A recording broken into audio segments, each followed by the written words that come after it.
Mo Farsi. Mo Farsi. And this is an interesting one for me because the series of this news was interesting. So in Canadian soccer, we had news that Richmond Larea, as his family would know him, was going in for hamstring surgery. He's going to be out for a few months. More than likely, he's going to miss the Copa America if Canada is able to qualify for it. So my immediate thought was, well then, I mean, there's that. There's no Atakubi. This would be a great time to look at some fullbacks and get them into the fold. And my first thought was, I wonder if they could get Mo Farsi to come in. I wonder what it would take for him to come back and play and see what his possibilities would be. It'd be nice to see because he would certainly add to the depth in the fullback room, and it would be very interesting to see. And then all of a sudden, we saw with a story broke on La Gazette du Fennec, and basically said Algeria was my first choice. I read the article by Yanni Adbeli. If I said that wrong, I do apologize, Yanni. Je m'excuse. Mon français, c'est pas toujours au niveau que c'était quand j'étais plus jeune. Alors, je m'excuse pour ça. Mais it was an interesting read. And, of course, there's so much in dialogue to take this in any direction. But let's start with reactions. As per usual, there's always a portion of Canadians, and this is always just magnified, that in Canada, it feels as if being part of both the women's side and the men's side in terms of the national teams, the women's side are just like, yo, man, good for you. You're getting minutes. What? Tiffany Cameron, you're getting minutes out there? Good for you. Canadian, but representing another country? Go. Kelsey Arujo, you got calls up for Portugal? Love it. Keep going. In Canada, it's much more cutthroat. I do wonder, I've always wondered out loud, what would happen when it comes to Canada if they reach a point where they start to be a little bit, on the women's side, a little bit more selfish, so to speak. Maybe that comes, maybe it doesn't come. Who knows? One of the interesting things he said, though, in it was that Canada contacted his agent. Algeria contacted him directly. And that's interesting to me. That meant a lot for the player.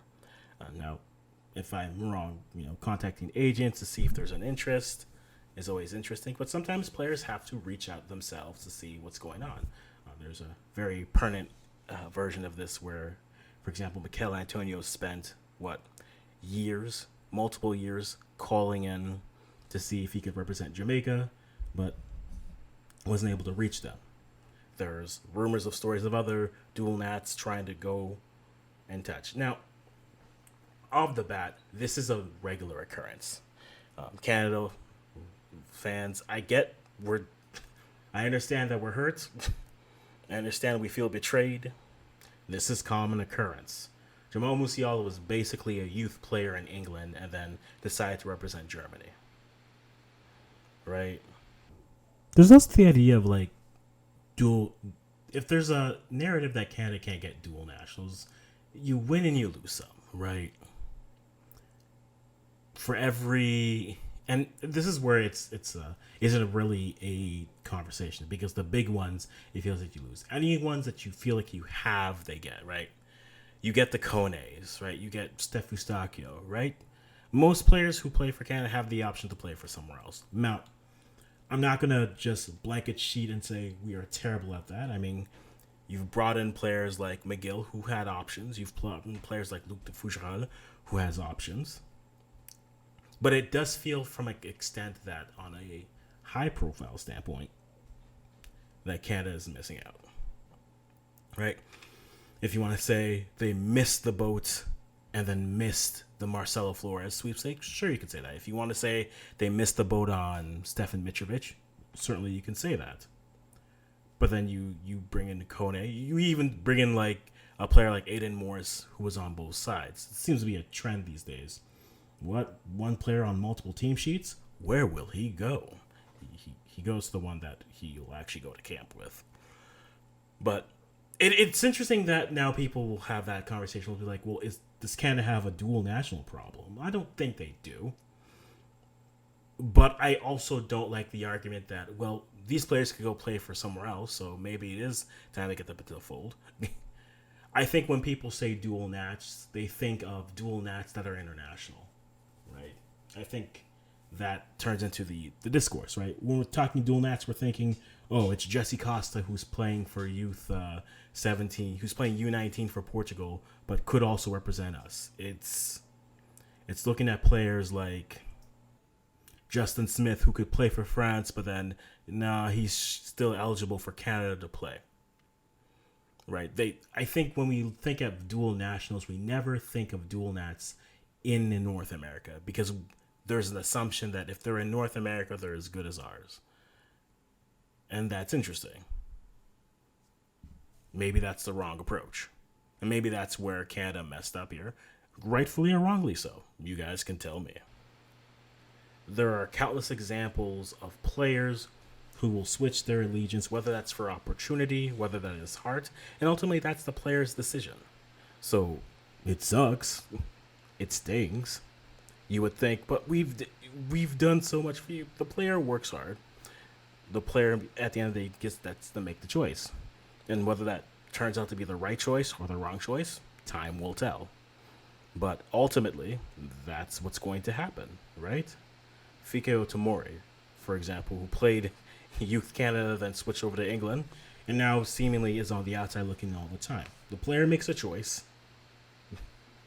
A group of people will like it, a group of people won't. And at the end of the day, that's where it is. What I find interesting is his quote has angered, it seems, everyone.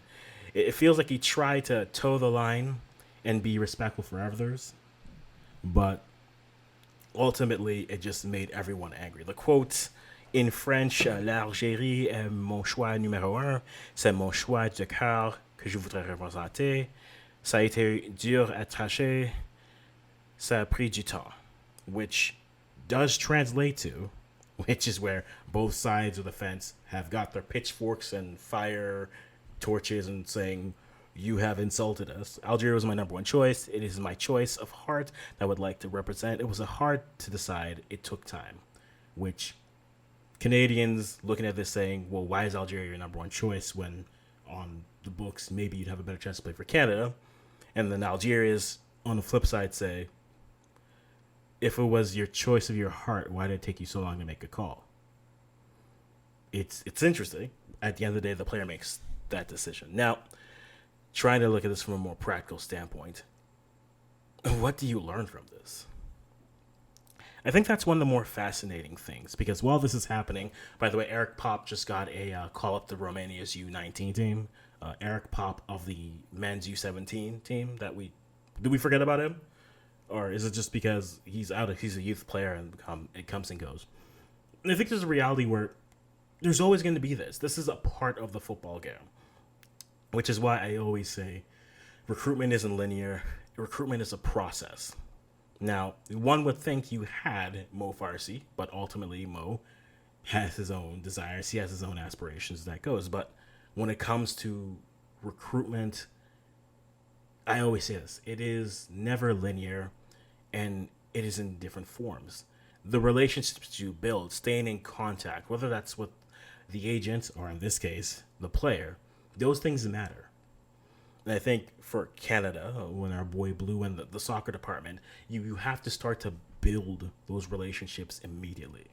And I think the fear that I have is that up until recently, it felt as if you weren't part of the system that was built, the infrastructure that Canada was familiar with, if you slip through the crack, by the time you reach back out, by the time the Federation reached back out to you, you were already entrenched somewhere else, right? That's what looks like it's going on with Nico Seeger, what happened with Sebastian Mitrovic, what almost happened to our boy Theo Corbiano.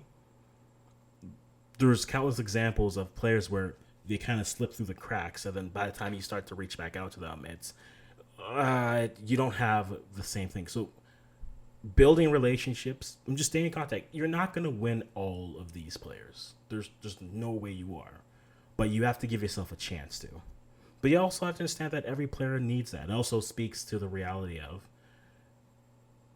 you need more opportunities to build those, and those comes through camps, those come through youth development, those come through friendlies, multiple friendlies. Why haven't we played a home friendly in like forever?